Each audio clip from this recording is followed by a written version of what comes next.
All right, welcome to the next episode of Soto Desperado plays Star Wars: The Old Republic. We're in Alderaan.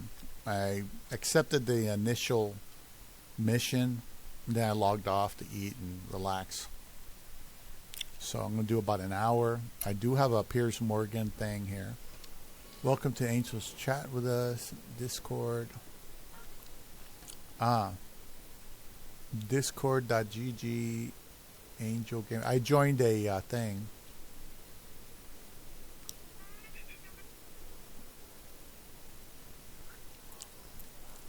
A guild.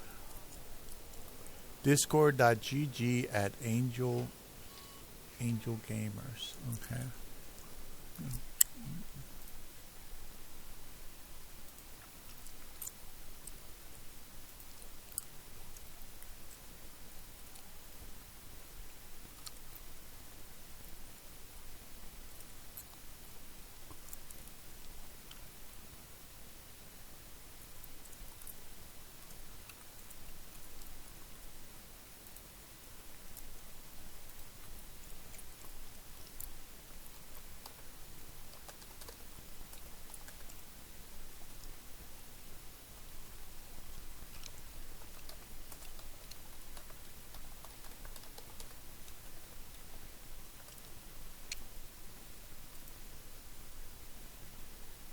There we go.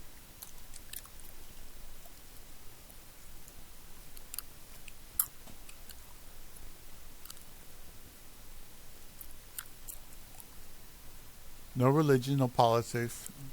There are other venues for these topics. Do not beg for credits or other items. Do not spam messages, invites, or posting links to potentially harmful website. Do not harass our other members. Do not disrespect our officers. You're an issue. An officer message me directly. Do not record members without their consent. Do not record. Oh, okay.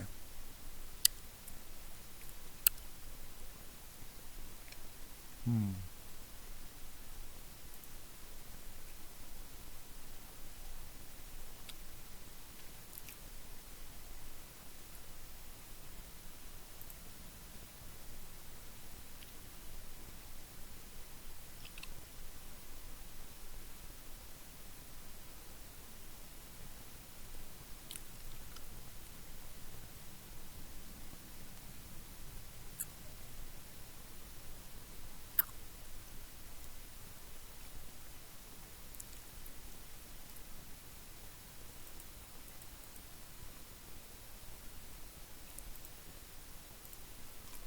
I'm not recording anybody. I'm just looking at the Discord. And I'm sure chat doesn't count. They're talking about when you start recording them when you're in the game. So I think that's what's going on.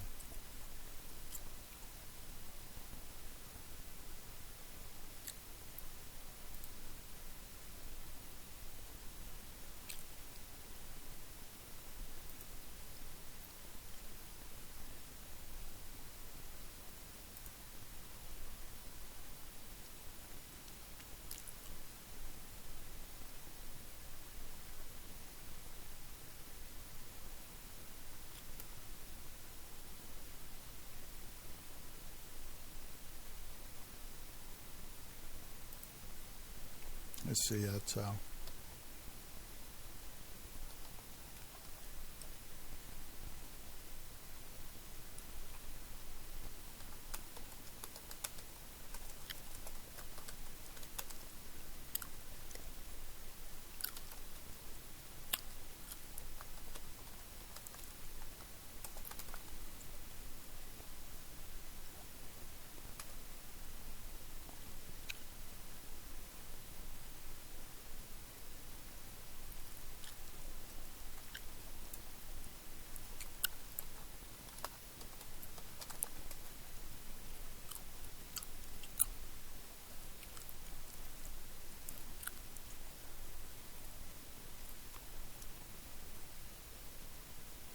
okay.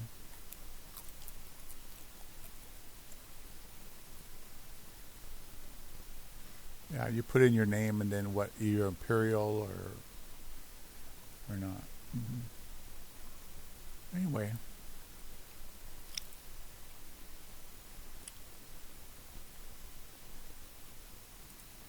know who that is.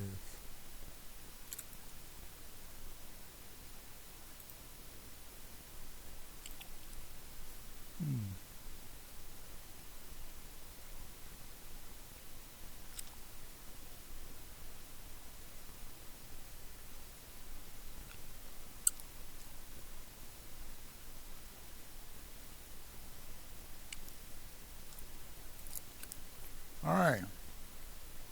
So we joined the Discord. Yay. I wanted to do that earlier today, but I got kind of sidetracked. I'm glad they put it there. So once they verify me, I might be able to do in-game chats and stuff like that.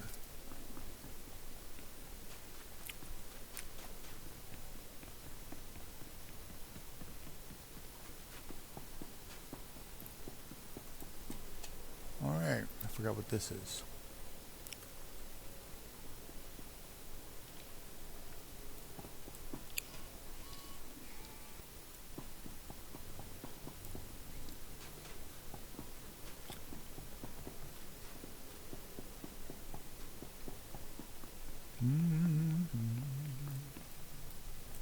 Money.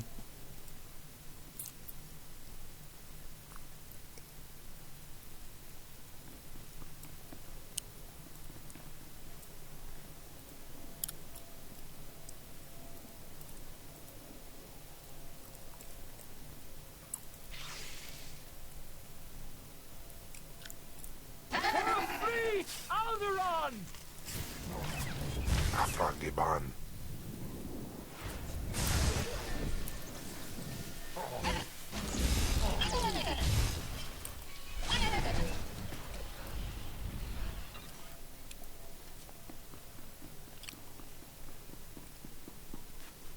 I remember this part.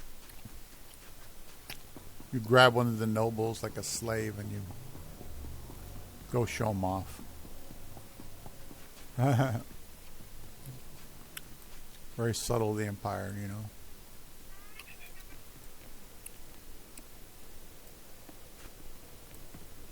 Where is he?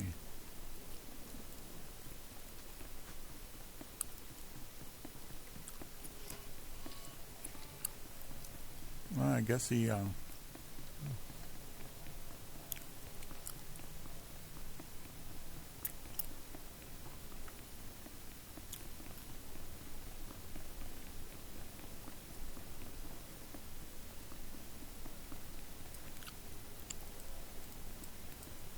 What is... who... Crymar? Is that Crymar Novan? That's a free nobleman of Alderaan. Unhand him. Who are you? What's this about?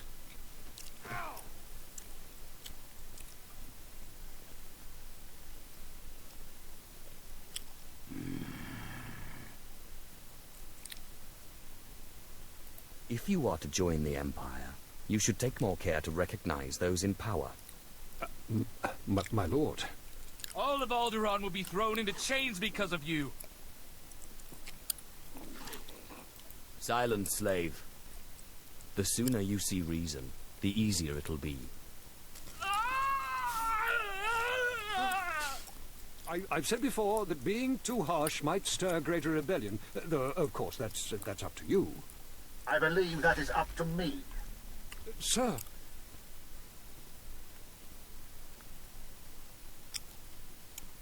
This spineless toad will make a poor lord of Alderaan. Yes. It will take work to shape him. I hope you will undertake this for me. I would like to make you the voice of the Empire in House Bull. Aid Jorad and his men in crushing resistance to our rule. Obey him as if it were me, and with the same penalty for defiance. Tell him what you need, and he will ensure Thul's hold on Alderaan. Yes, sir. Sir.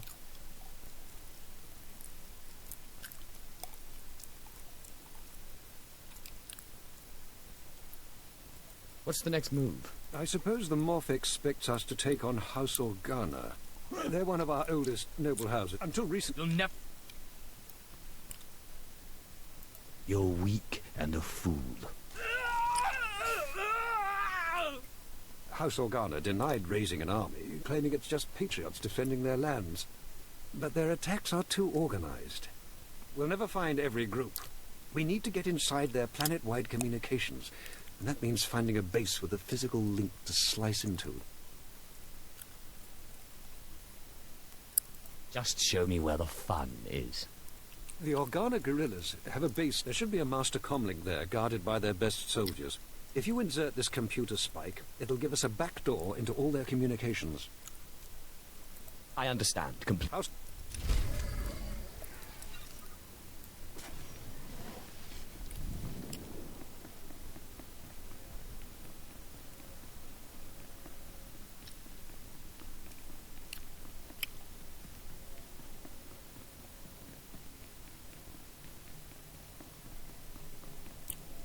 My lady, this must be the Sith we've been expecting. I can feel his power. Welcome, Sith. I'm sorry for the chaos. Alderaan is on the brink of civil war, but House Thule owes the Empire so much. I am honored. How, if not, but our history can... You've heard correctly. It is... I began my... Confirmed. Isn't House Organa your sworn enemy? If we want to launch an attack, we don't need to resort to tricks. Unfortunately, the Elysium is sealed tight, and the key is held by Nomar Organa, a powerful, revered, and insufferable Jedi Master. You are the only Sith on Alderaan who even stands a chance of defeating Nomar. We must bring him here. Nomar Organa has a reputation for strength and power, but above all, for his principles. He is, by all accounts, the perfect Jedi, but everyone has weaknesses. Isn't that right? Oh, my cat's over here messing around. You hit it right on the head. I suggest you start in the library of House Alder. They are devoted keepers of Alderaan's history. Personal connections, I think, would be most useful. Siblings he was particularly close to, childhood friends. But be careful. House Alde is a close ally of Organa. It's a pleasure to meet... Girl, come on, baby. Girl, come on.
All right, sorry about that. One of the local cats came in and just started, because I think she likes to eat gum, and it's not healthy for a cat to eat gum.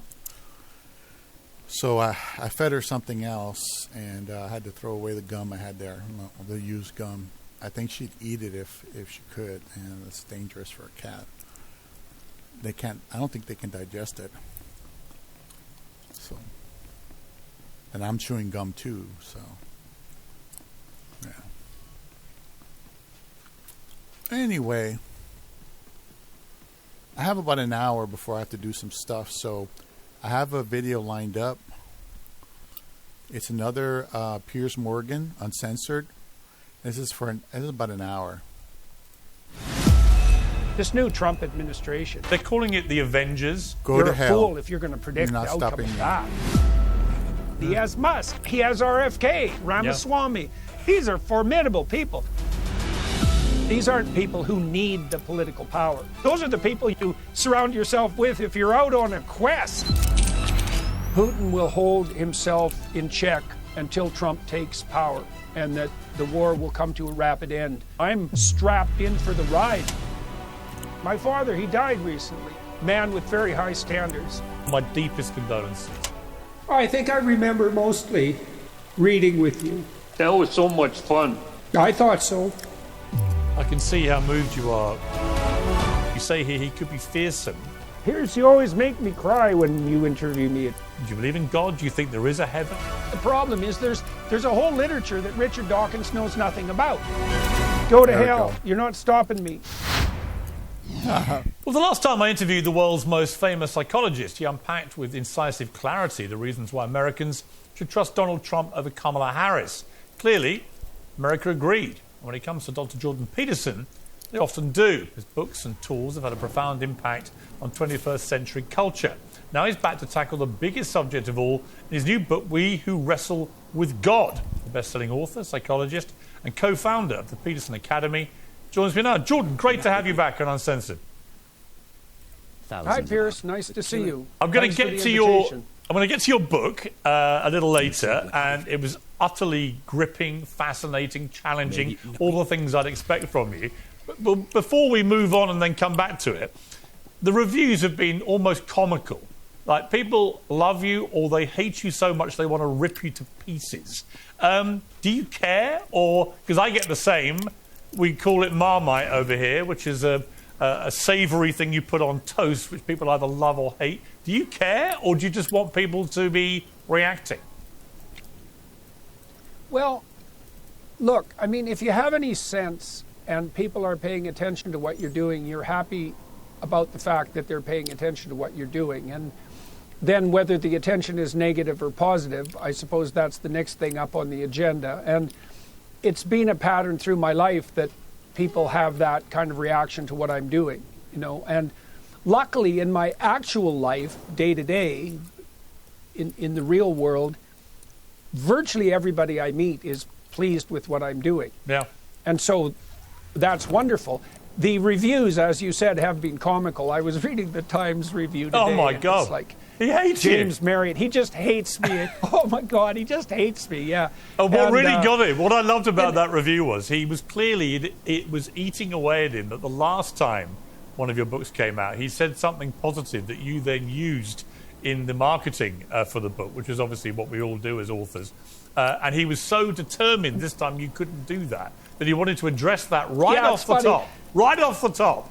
Yeah, well, I did do it, though. I did do it. I tweeted out something today that I culled from his review to make it look very positive. So I thought that was hilarious. Because it wasn't easy, because there wasn't much in it that was positive. But I thought that would really rub him the wrong way. Oh, it would enrage him. Well, we'll come back to the book. It's fascinating, the book. And I really want to get into that with you a little later. But I want to talk to you, just first of all, I want to play you a clip. This is from when you and I did an interview just after the start of the Russia invasion of Ukraine. Let's take a look at this. Do you think he will use a nuclear weapon? If necessary, he'll use a tactical battlefield weapon. Even if it starts World War III? It won't. Probably. Why? Because we wouldn't respond? What's in it for us? If you let him do it and get away with it, where does that end? Then you are into a Hitler analogy. Look, you can get yourself in a situation, no problem, where there's no good outcome. I mean, here we are, Jordan. You know, we're 2 years later. We're in a stalemate. Putin is still rattling his nuclear weapons as a threatening, back-off, pretty menacing device. He's done that a few times and then not acted on it. But things are clearly very tense there. And there's a change coming in the presidency in America, which could be crucial as well. Where do you think we are with this war? Are we any better off or towards any kind of clarity or ending than we were when you and I spoke back then? Well, I thought a week ago that the most likely outcome with regard to the outgoing Biden administration is that the military-industrial complex, who has a vested interest in seeing this war prolonged, would do something to provoke Russia into doing something that was unforgivable so that the war would have to continue. And that's, as far as I'm concerned, that's exactly... Now, I could be wrong, but that seems to me to be exactly what's happened this week. I mean, Biden, in the dying embers of his administration, decided that it was okay for Ukraine to use medium to long-range missiles, which is a hell of a thing to do as an outgoing president. And now they've also proposed that it will be acceptable for Ukraine to use a certain kind of distributable landmine. And it's like, this is independent of what you think about the war, as far as I'm concerned. It's like, really, is that what you do? That's the steps you take as a dead duck president in the final months of your administration, eh? I think that's a little bit on the provocative side. Now, my sense is that Putin will hold himself in check until Trump takes power, and that the war will come to a relatively rapid end soon thereafter. I don't know. I'm not a foreign policy expert, and the world's a very unpredictable place. But if I had to bet, that's what I would bet on, and I think it's a highly probable outcome. So we'll see. I mean, everything's up in the air, obviously, Pierce. This new administration, this new Trump administration, God only knows what is going to happen with Musk involved and Vivek Ramaswamy and J.D. Vance and Mehmet Oz and RFK. I mean, you're a fool if you're going to predict the outcome of that. What do you make of it? I mean, they're calling it the Avengers. What do you make of his picks? I mean, most of them are causing surprise. I'm not massively surprised because I think Trump tried the first time to do things in a more conventional way, and he felt that just didn't work for him. He's now had 4 years out of office to really think about it, and he's come back in and he's just hit the ground with people that he thinks are going to be basically very loyal, and then they're going to be quite disruptive in the way they go about their business. Yep. And he thinks that kind of disruptive, blunt instrument is actually exactly what America needs right now. Well, I think what's happened fundamentally is that these remarkable people that have aggregated themselves around Trump understand very thoroughly that we're in a time of unprecedented rate of change. And I think that's pretty obvious to everyone. And that there are immense opportunities awaiting us and immense perils. And they're sufficiently concerned about the perils and sufficiently compelled by the opportunities to stake themselves politically and to take the risk of doing so. You know, people like Musk in particular, but Ramaswamy's in the same boat, essentially. These aren't people, and many of the other people around Trump, these aren't people who need the political power. Right. They already have lives. They're already have immense influence. I mean, for Musk to involve himself in the Department of Governmental Efficiency is obviously something that's taking him away from many other things that he's highly concerned about, but he obviously believes that the time demands that kind of response. And I think he's right. And, you know, more power to them. I'm strapped in for the ride as far as I'm concerned. I thought that what happened around Trump in the last 2 months of the election was absolutely remarkable, that these people aggregated themselves around him, and we're in for unprecedented times. And, like, the Americans are remarkable people, and you're always a fool to bet against them. And I think we have a good chance of seeing a revival of the American spirit that is unprecedented in our times.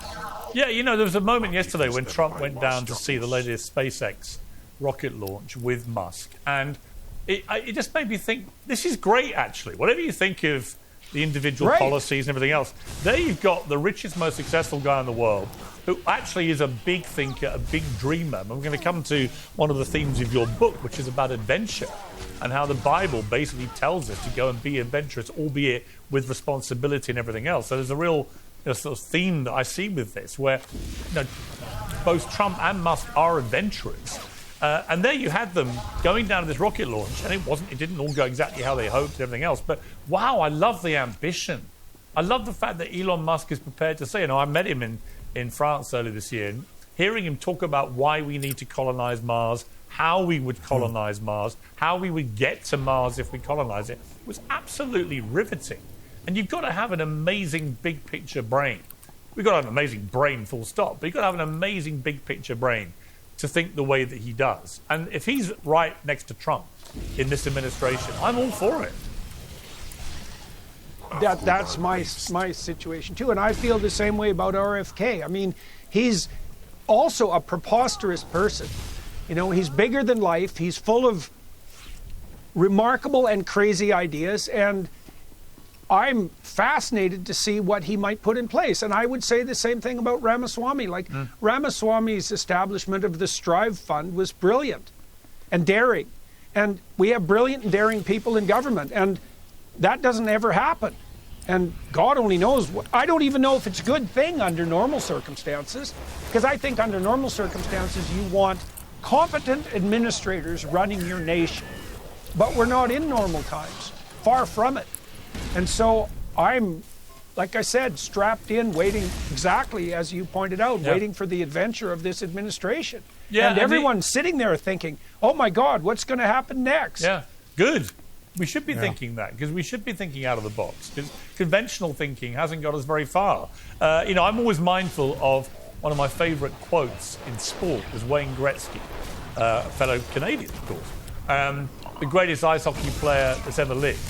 And his quote was simple: you'll miss 100% of the shots you never take.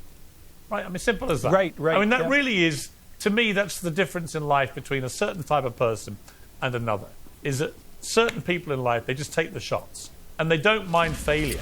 Elon Musk is going to see all of his rockets plummet into the ocean until he gets it right. But the thrill of the dare, of the adventure, of all of it, again, we'll come to this with your book because it's one of the big themes, but I do think that I feel like it's invigorating right now. It might be slightly dangerous and it might take us off on weird places and it might not all work, but I do feel the scale of ambition is going to be invigorating. Yep, amen to that, definitely. That's exactly how I feel. And I also, you pointed out with regards to this book, that one of the definitions of God in the biblical library, in the story of Abraham in particular, is that God is in fact the voice of adventure. I mean, whenever people are discussing religious matters, one of the first questions that arises obviously is, well, what exactly is it that you're speaking of? What's your conceptualization of God? What constitutes the divine? And you could say the divine is the pinnacle of ambition or the foundation of reality. Those are both good ways of looking at it. And one of the answers in the biblical text is that God is the call to adventure. And that's definitely the case in the story of Abraham.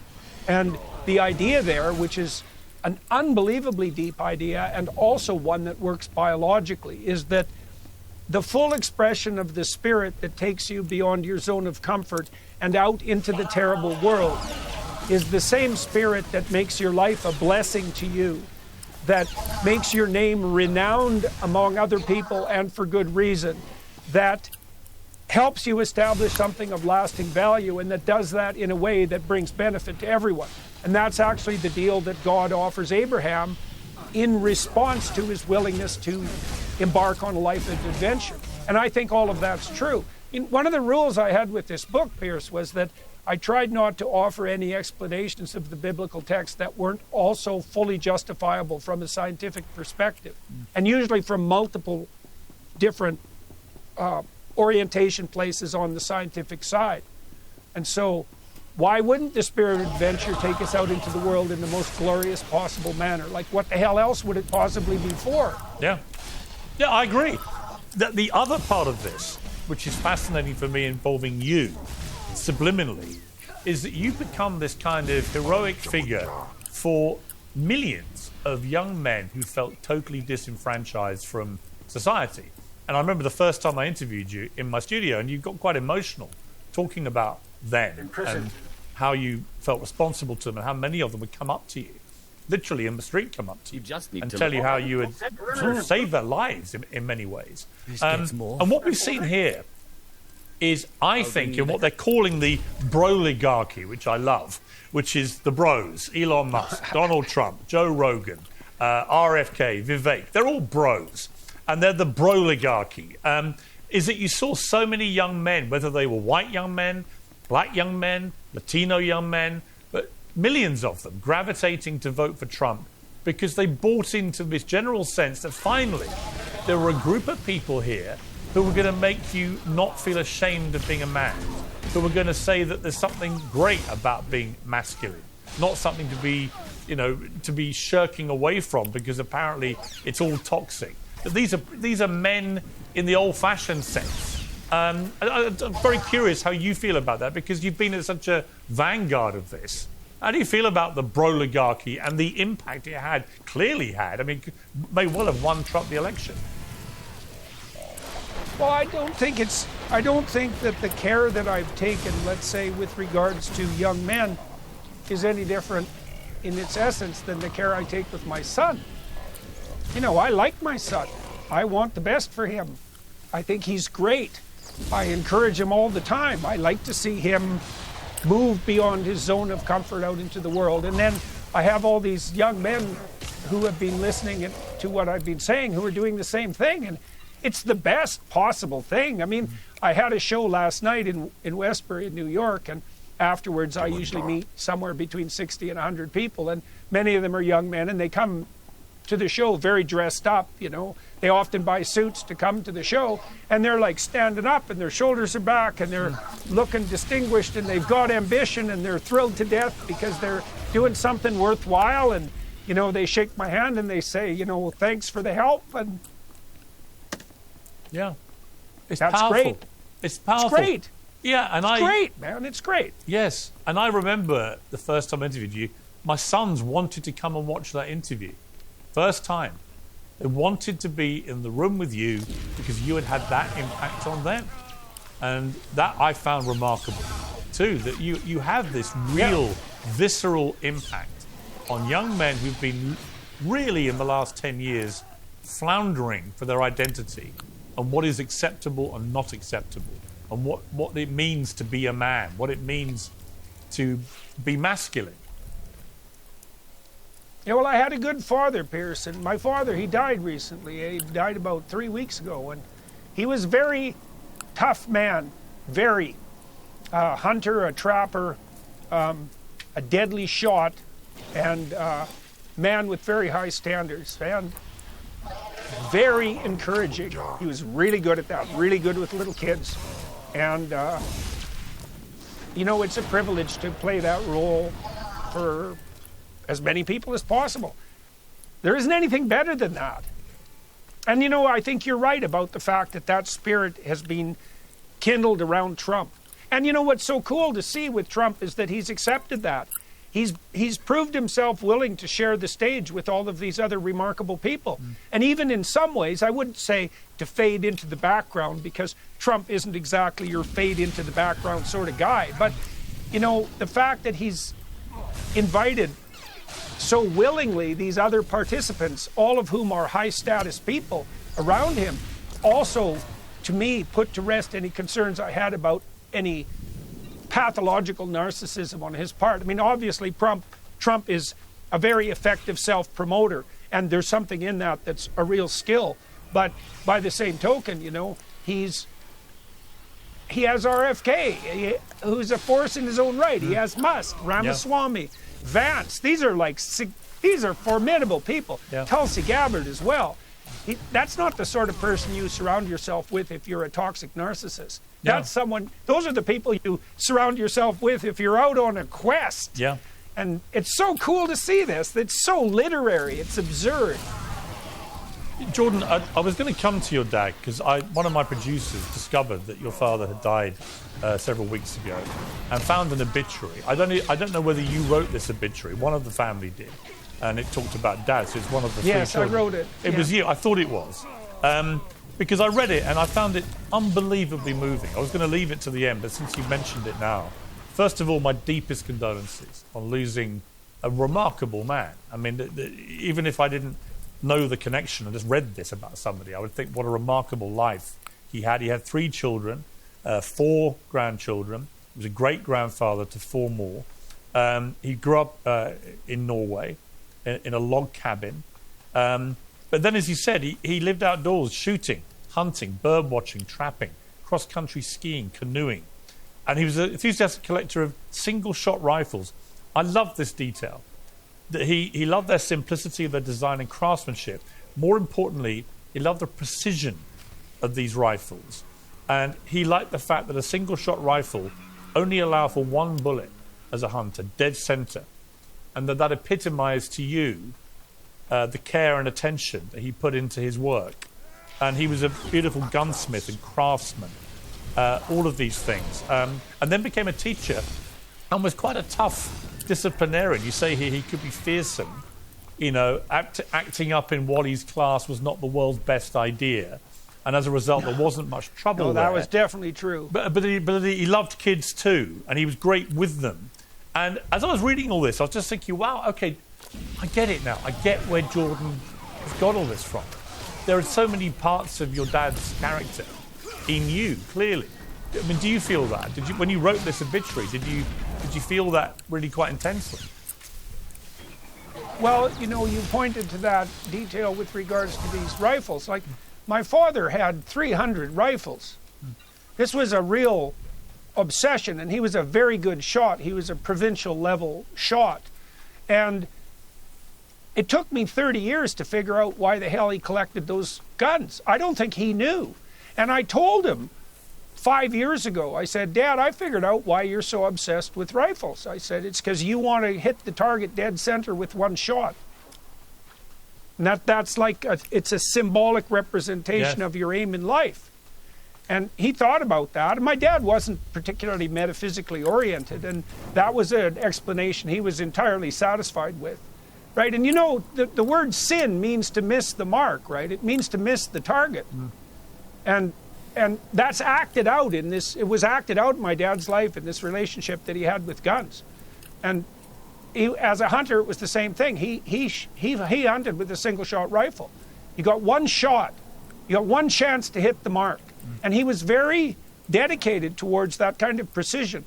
That was part of what gave him that rough edge. He had very high standards, a very encouraging person. He believed that, he imbued me with the belief that I could do anything I set my mind to, but that didn't make him someone who was easy to please. Quite the contrary.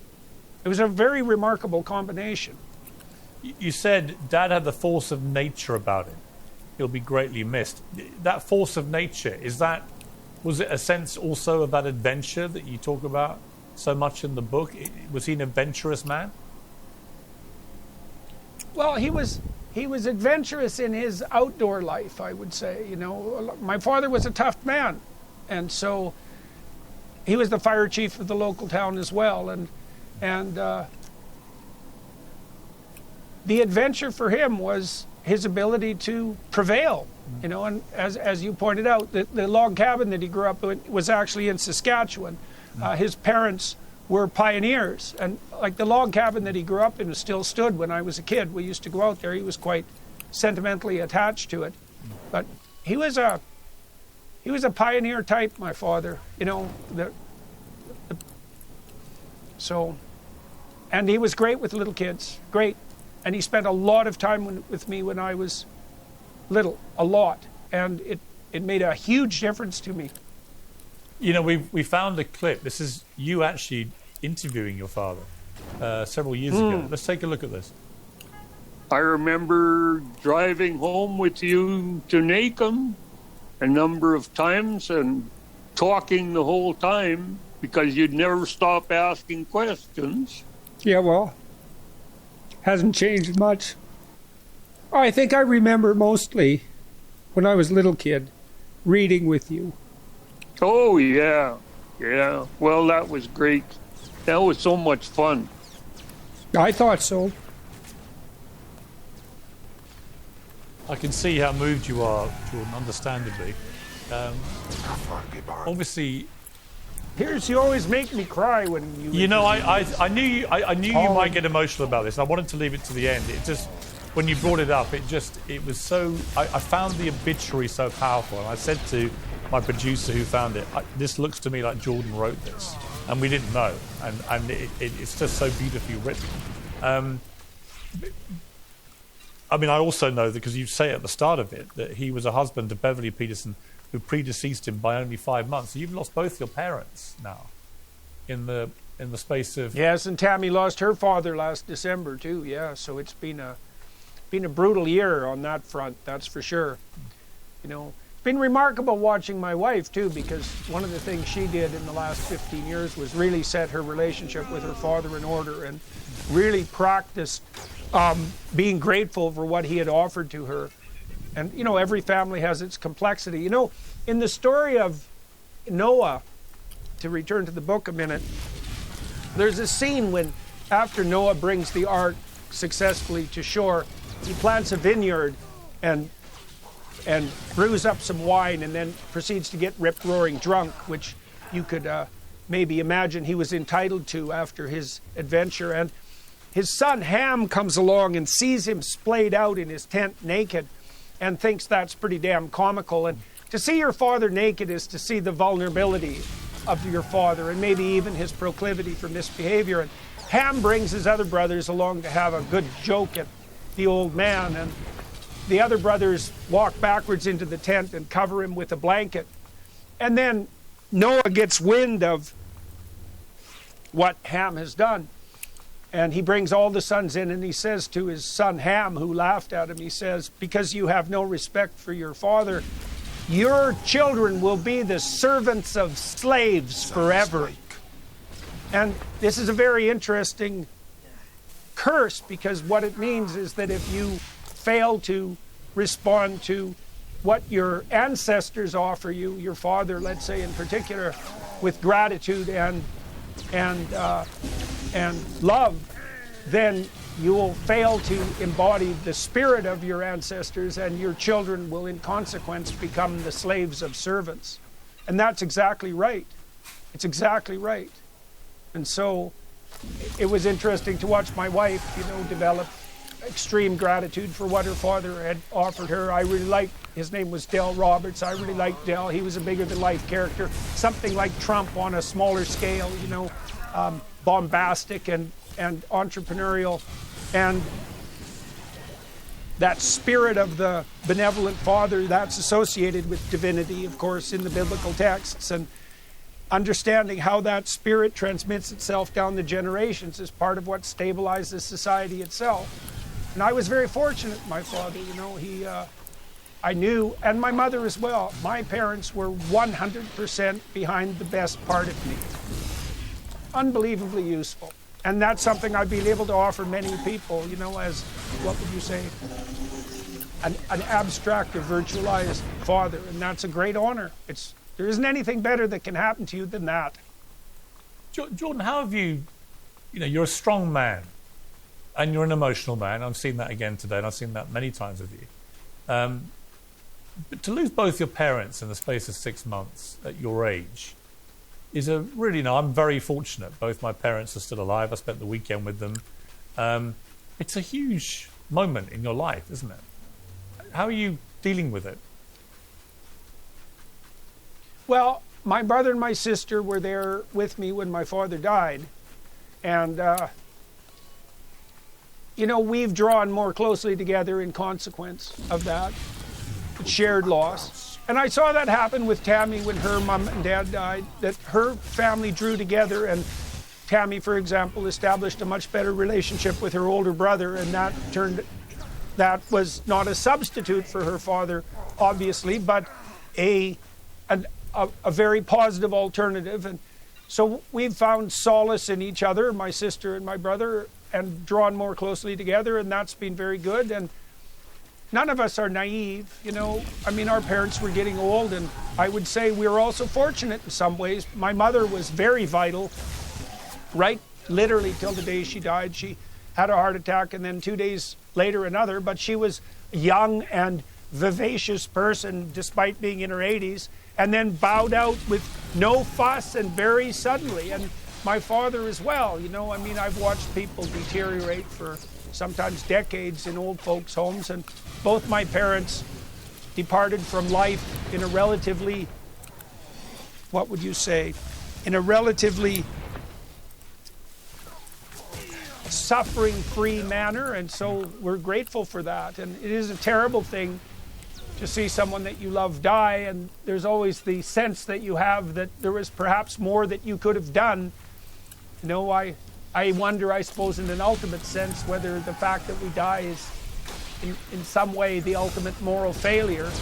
That's a preposterous thing to think, but that's the sort of thought that plagues you when you see someone that you love die. But they lived good lives, and they were probably both in some ways ready to go. And so It was far less terrible than it might have been, and I was fortunate to be surrounded by people who, instead of making it hell, did everything they could to make it better. And I have drawn closer to my brother and sister in consequence, and I suspect that will continue. Did you get the chance to tell your parents how you really felt about them? Obviously, you're brilliant at doing this with other people. Yeah. Oh, yes, definitely. And I had some conversations, some deep conversations with my dad in the last few months, and certainly let him know how appreciative I was of him, of the attention he paid to me. He knew that, but it never hurts to make it explicit. Tammy also, when we knew that Dad was dying, Tammy also, I mean, I've known my wife since she was 7, and she knew my father very well. We lived across the street, and she always admired him. And one of the things she pointed out about both our parents, or both our fathers, which is very interesting, is that they were both very positive about our relationship. Like, we were friends when we were kids, and my dad loved Tammy. And her dad really cared for me, and he was this noisy, foghorn leghorn character who was bigger than life, and he was bombastic and booming and terrified everyone, but he really liked me, and he always treated me great. And one of the consequences of that was we knew that they both smiled on our friendship and then our marriage, and that was a huge benefit too. And so Tammy was very grateful for that and let me know about that, and I told my father that very shortly before he died. You know, one of the things I did, Pierce, that maybe the people who are listening would be interested in is, like, probably 15 years ago, I counted all the times I would see my parents before they died. And it was about 15 times at that point, because I saw them about twice a year or something like that, because we lived quite distant. I phoned them and so on. But, you know, it's very useful to take stock and to understand that, you know. As your parents age, the number of times that you see them decreases very dramatically. And you need to know that, because then you don't waste the time when you have it. And I don't think we wasted the time that we had together. I took my mother to Australia on the tour with me, and to Iceland, and she had a very good adventure, and I spent a lot of time with my dad. So neither my sister, my brother, and I, we really didn't come to the end of our parents' lives with regrets, thank God. Yeah. Obviously, you've just written a whole book about the Bible, about God, about all of this. When I finished it, I couldn't work out whether you actually believe in God, whether you think personally think there is, for example, a heaven. You've obviously had to give this, through the death of your parents, a lot of thought, I would imagine. What is the reality? I mean, do you believe there is do you believe in God? Do you think there is a heaven? Is that where you think they've gone to? You know, Pierce, I would say that I leave the things that are beyond my comprehension outside the realm of my comprehension, and I try to understand what I can understand. I certainly believe that we can produce hell on earth, and we have, in many ways. I've certainly had experiences that indicated to me that the reestablishment of the Garden of Eden on earth is a possibility, and that you can live like that. How those things are related to what's eternal is beyond me. I think, like, it's beyond everyone. And I believe that with sufficient faith that you walk with God through the valley of the shadow of death. I think that's true.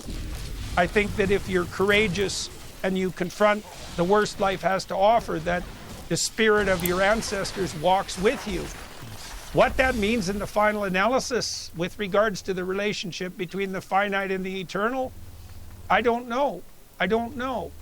I can feel eternity touching the mundane life in the confines of my own life, and I try to make that welcome, and that works. Everything else that I think I've written or spoken about, there's nothing hidden, you know. I'm trying to take people along my own explorations and discovery and sharing what I've come to understand. I can tell you with regards to studying the biblical texts that the more I study them, the more they reveal. That seems inexhaustible, and it's been unbelievably useful. Like, writing this book was ridiculously useful. I learned so much. I'm still adjusting to the things that I've learned. And I certainly do believe as well that it's by no means chance that the most functional societies in the world are predicated upon the biblical text. That's not, there's a direct causal relationship there. Did writing not the book, least because just on that, Go ahead. Did the book give you a greater sense of faith? I mean, did it make you, in a way, more religious as you read more and more and dissected text after text definitely. after text? Yeah, well, I do believe, like I said, I do believe that, and I think all the clinical evidence points to this. The more forthrightly you confront the challenges of life, the more powerful the spirit that abides with you. And I think you can make a very strong biological case for that. The biological case is, well, obviously, you're going to make what's within you more manifest psychophysiologically in precise proportion to your willingness to voluntarily take on the burdens of life. Like, obviously, if you shrink away from things, you're not going to adapt and adjust to them. And so if you confront them with faith and hope, then why wouldn't that put you in a position where the best of you is brought to bear on the challenges of the situation? And why wouldn't that be identical to the spirit of the most profound spirit of your illustrious ancestors? I can't see how that cannot be true. And, what's the relationship between the core of the human spirit and the nature of reality itself? Well, there's some relationship, obviously.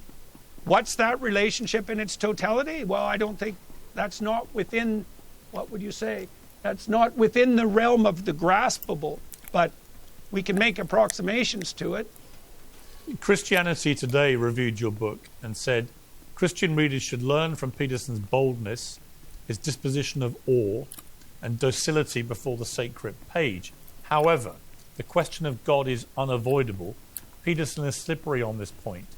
Familiar words from Christian doctrine like creation and redemption and resurrection mean something altogether different when Peterson uses them. They're kind of suggesting that you go right to the point of saying you believe in God and that you're a fully paid up God believer, if you like, for want of a better phrase. But you don't quite cross that line. Is that where you are? I mean, if you say you've had a sort of... Well, No, I don't think so. I think the first thing I would say is that there's a continual insistence in the biblical text that God is outside of understanding, outside of our understanding, right? So whatever God is beyond the categories, even of real and unreal.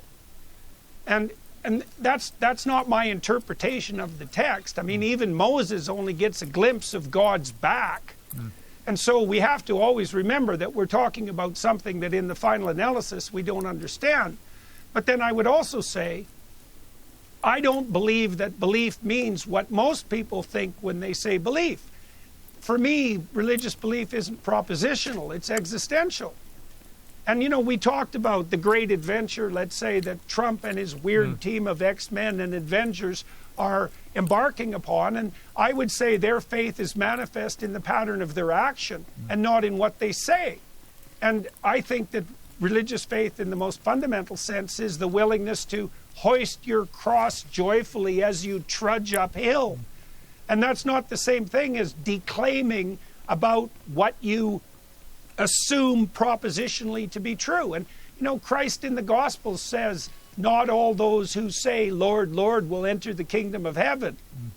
It's like belief is a very complicated issue, and I think the best way that you infer your knowledge about someone's belief is watching how they conduct themselves, not what they say. The Pharisees in the Gospel text proclaim their belief constantly, but they're the ones who crucified Christ. And that's something to think about. You got into this with Richard Dawkins. It was a fascinating exchange. I want to just play a little mash-up from that encounter. You either believe that the world of truth is unified in the final analysis, or you don't. The facts that I care about are the facts that are true and have evidence. Did they exist or did they not exist? Well, I'm speaking allegorically there within the confines of the text. What makes you think the writers of Genesis were a great writer? I mean, who were they? We know nothing about them. I think that there's a spirit of literary genius at work across millennia crafting that story so that it has almost an infinite depth. The truth of science is the truth that gets us to the moon. And I don't think it makes any difference. It doesn't make a difference whether it was divinely inspired or whether it evolved. Truth is unified. And what that's going to mean eventually is that the world of value and the world of fact coincide in some manner that we don't yet understand. You've analogized the dragon fight to well, fighting, how many dragons have Satan. you overcome in your life? I'm not interested in dragons. I'm interested in reality. I think, Dr. Peterson, you're drunk on symbols. Yes, you mentioned. I've heard that comment. It was really interesting. I've interviewed Richard Dawkins several times, and I always say to him, it's interesting. I said, because you cannot explain to me, Richard Dawkins, for example, what was there before nothing? What was there before nothing? Because the human brain can't comprehend what that even means. There has to be a superior power to a human being out there somewhere that can make sense of all that. And that's why, look, I believe in God. I was raised as a Catholic. But the Catholic Herald said of your debate there was no meeting of minds. They were forced to agree their minds were differently constructed. There was no merging of reality. And it seems to me probably if you have me, you and Dawkins in the same room, you've got the three components there. You've got one person, me, who's an absolute unequivocal believer. You've got you that I suspect is nudging that way, but it's not quite there in the way that I am. And you've got Dawkins, who's completely implacably opposed to any sense that there could possibly be anything other than what's staring him in front of his eyes. Would that be fair? Well, I'd say a couple of things about that. The first is that even the scientific accounts for materialist reality require one miracle to get going. For example, it's a truism among cosmologists that the laws of time and space, the laws of science, break down at the singularity. And there's no difference between saying that and saying something that we can't explain from within the confines of our materialist understanding emerged at the origin to bring all things into being. There's a miracle lurking in there somewhere, and of course the biologists are also stuck with the problem of the origin of life, which they hand wave about constantly but have been completely unable to account for. And so my friend Jonathan Pajot, his insistence is that if he's going to accept a miracle, he'll accept the miracle that proclaims that the cosmos itself is founded on sacrifice. And that's a completely different framework of conceptualization that I unpack to a large degree in my book, because you can make a very strong case that perception itself is a sacrificial endeavor. And so Dawkins' metaphysics is very narrowly empirical and very narrowly Enlightenment. And part of the problem with that is that there are also just things that Dawkins doesn't know. And I would say in his favor, and in the favor of our discussion, is that near the end of that discussion, we did have a meeting of minds, because we started to talk about how the evolution of narrative in the manner that he represented as memes could have a long-term effect on the genetic evolution of humanity. And he got very excited about that. And I was thrilled about that, because one of the reasons I wanted to talk to Dawkins is because I think some of his ideas, especially the idea of meme, has far more significance than he thinks it does. Right. Now, part of the problem is there's a whole literature that Richard Dawkins knows nothing about. So, for example, he doesn't know anything about the work of a man named Mircea Eliade, was the preeminent historian of religion for years. He's out of favor in academia because he's not a postmodern, hedonistic, power-mad nihilist. And, Eliade was one of those people who thinks that there was something fundamental about the structure of mythology and narrative. And Dawkins doesn't know anything about that entire field of endeavor. And that's a major problem, given that he's also very concerned with the evolution of our ability to abstract. And I was trying to I've been asked to move the discussion in that direction, and that happened very successfully near the end of it. You again. So there's a brilliant in the Telegraph review actually of your book. There's a really good line there where they said Peterson's at his best when he brings alive the pathological behaviour of the Bible's bad guys, from Cain to the whore of Babylon, via everyone who dawdles, resents, exhibits pride, worships false idols, complains, lies, accuses, wallows in victimhood, and fails to live up to their responsibilities or talents. It's all on you, he writes, with God as a guide. And I love that, because that was a big takeaway from the book for me, is, again, the way you take the text of the Bible, the Old Testament, but you make the point that if you bring it forward to today, all of those things there, you know, when I look at Trump's big win in America, for example, yes, it was to do with the economy and cost of living, no question. Yes, it was to do with the border crisis and people genuinely concerned about what's been going on there. But it was also, I felt, a real repudiation of what Elon Musk calls the woke mind virus in all its guises. That people have just basically had enough of what is, ironically, a kind of modern-day fascism, the way they go about destroying people that don't sign up to their worldview. And all the things they kind of represent the woke brigade, for want of a better phrase, the wallowing in victimhood, you know, the constant whining and moaning about absolutely everything, the lack of taking personal responsibility, etc., etc. The sort of inherent laziness of so many of them as well. Very work shy, I've noticed. You put it all together, and you've got all these things, all these themes from the Bible of things to avoid in the way you conduct yourself. They're in that mentality, that woke mind virus. It encourages that way of thinking. I mean, do you see a parallel there? Well, we'll start with a practical parallel. I mean, the Trump election campaign was a great drama, and there was a kind of victimized femininity, let's say, on the Democrat side, with Kamala Harris and her cohorts really emblematic of that. And then what did we have on the Trump side? Well, one of the most dramatic portrayals, maybe the most dramatic portrayal of what we had on the Trump side, was Trump's response to being shot. It was like this. Yeah. Right? Go to hell. You're not stopping me, no matter what. And like, as Musk pointed out, that's not staged.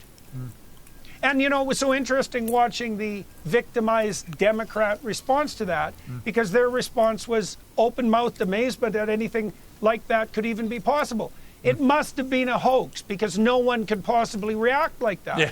It's like, well, wrong.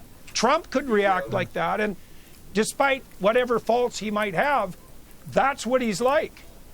He got up and said, "You're not stopping me no matter what." And, you know, more power to him. And I don't think it's an overestimate to presume that won him the election. I totally agree. And you can see the immense literary drama there. You know what, Jordan? I've just written exactly that. I've done the Spectator magazine diary this week. And I said, when I think back, I spoke to Trump 4 times in the last few weeks of the race, including a week after he got shot, when he saw me talking about it on TV in America, and he called me. And we had a fascinating conversation. He said it had reinvigorated his faith in God, because he said God must have wanted me to survive. Because he said literally he was alive because he moved his head half an inch to read some charts on the teleprompter, and if he hadn't, he'd be dead.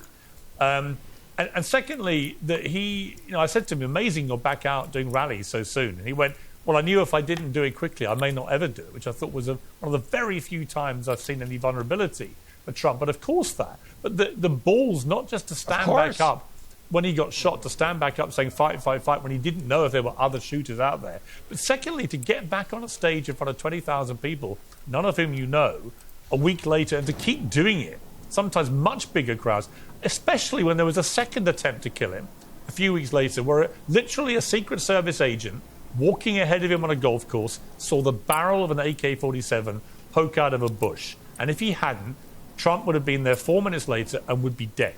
So twice in the space of 2 months, Trump came very, very close to being assassinated. And yet it didn't stop him getting back out there.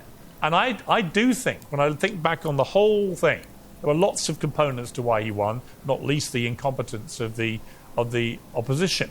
However, I think regular Americans, and the rest of the world actually, but regular Americans looked at his strength literally under fire, and his resilience and his determination to keep pounding on. I think they looked at that and thought, you know what, after everything that's been thrown at him, the weaponizing of the justice system, literal attempts to kill him, and all the rest of it, look at him. He's still pounding on. And it's a really admirable quality in a man, right? Absolutely. Well, and, you know, you pointed out that it wasn't only the fact that he immediately leapt up on stage and basically said, go to hell, you're not stopping me. Yeah. But then also that he continued to speak and didn't take, what would you say, even perhaps warranted precautions. It's the perfect thing to do psychologically, because if you shrink away in consequence of that threat, you live in fear for the rest of your life. And Trump's determination was obviously, no matter what, I won't live in fear. And that's the same decision Job makes, by the way, in the book of Job. It's a decision not to lose faith and not to live in fear, no matter what. Right? No matter what. And that is a manifestation of the spirit that is indomitable. And I think that is a reflection of the image of God. Yeah. And so, you know, Jordan, I don't think the divine providence with regards to Trump wasn't the fact that he turned his head at the proper moment. The divine providence with regard to Trump was that he jumped up immediately afterwards and said, "You're not stopping me." Yeah. Yeah, I completely agree. Jordan, I've got to leave it there. I don't want to, because it's been absolutely, as always with you, a riveting interview. My deepest condolences on losing both of your parents. It must be an enormous moment in your life, and the fact you've talked about it so openly, I really appreciate that. I wasn't sure if you would want to or anything, but I found your obituary for your dad just so moving that I really wanted to discuss it with you. But also, I'm going to end with some news that I know would have made them, I'm sure, very, very proud, and will make you very happy, and will make your most savage critics very unhappy, because as we've been talking, your book has moved to #1 in the Amazon bestseller list. You are back where you normally are with your books, Jordan. You're #1. Congratulations. Well, thank you, sir, and thank you very much for highlighting the obituary. Much appreciated. That was a unexpected benefit to doing this interview, and a great testament to my father and his indomitable spirit. Which lives on with you, Jordan, and that's very clear to me. When I read it, I just thought, yeah, I can see now. I see where Jordan gets all this from. And he was very proud of you, and you rightly are very proud of him. But thank you very much indeed. Very good to see you, Pierce. Thanks again for the conversation and for all the things that you've done for me and my family. It's been great getting to know you. You know, I really feel we've developed a good friendship, and it's great getting to know you. And like I say, it came because my sons all listened to you all the time, and felt compelled to actually come and just be in the studio when I interviewed you. I very rarely have that from them towards any of my guests. Well, that's a great privilege. So thank you for the privilege. Well, thank you for the impact you've had on them. You know, I think it's been very helpful to them. I appreciate it. Great. Good to talk to you, man. Thanks, Jordan. All the best.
by Iswis Aman Hangujins. Not getting any luck with these things. They're not respawning quick enough. Oh, here's one.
What the?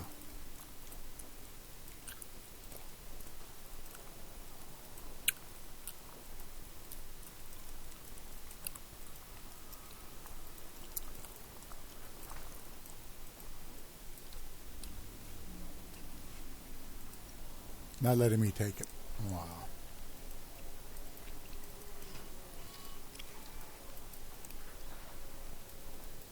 We Wilgin Goddess. Not letting me take it.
Alright. It's almost time for me to quit. Let me try to finish this mission up.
I don't always agree with that guy, but you know, sometimes you just like people that have a good head on their shoulders.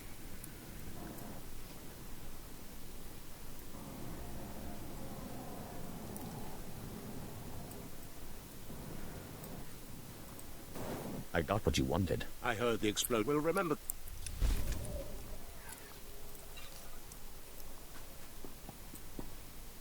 Please use all products only as intended.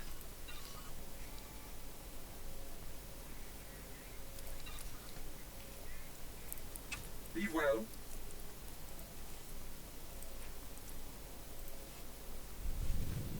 Do you require medical attention? Leave well.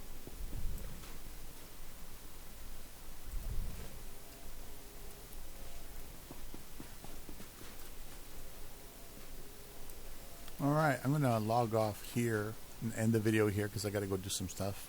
It's already an hour and 18 minutes. I hope you guys enjoyed it. Thank you for watching. Bye-bye.